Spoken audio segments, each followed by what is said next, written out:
हमारी सोच दिखाई देने वाली चीज़ पे डिपेंड हो गई है। गौर से सुनिएगा, हम इंसान की सोच जो चीज़ें दिखाई दे रही है उस पे डिपेंड हो गई है पूरी तरह से। तो जो चीज़ दिखाई नहीं दे रही है उसके बारे में हम सोच ही नहीं पा रहे हैं या उसको सोचना ही नहीं चाहते हैं। अब आप इसी के लिए किसी को बोलो कि तुम कामयाब हो जाओगे, तुम सक्सेसफुल हो जाओगे, तुम्हारा नाम शोहरत हो जाएगा, तुम्हारी लोग इज़्ज़त करेंगे, सोसाइटी इज़्ज़त करेंगे, उसको दिखाई थोड़ी ना दे रहा है।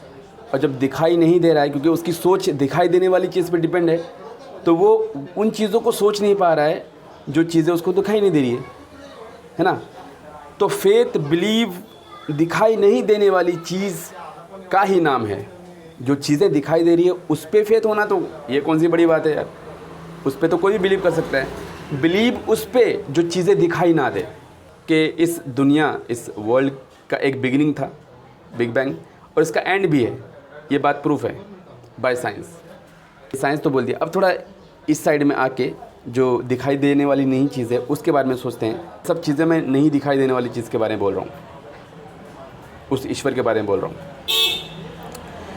वो 3 काम कर रहा है, इस 3 एक्टिविटी कर रहा है।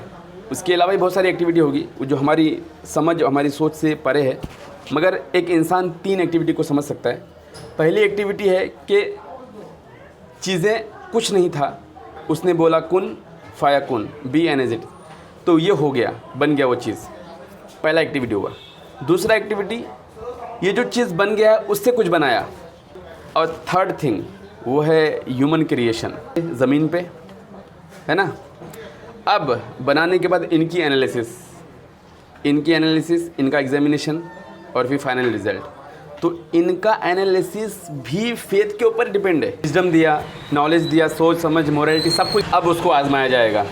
अब उसको आजमाया जा रहा है कि कौन ये सब पूरे हर्डल को पार करके मुझ तक पहुंच सकता है, अपने बिलीव, अपने फेथ, अपने ना दिखाई देने वाली सोच पे पहुंच के।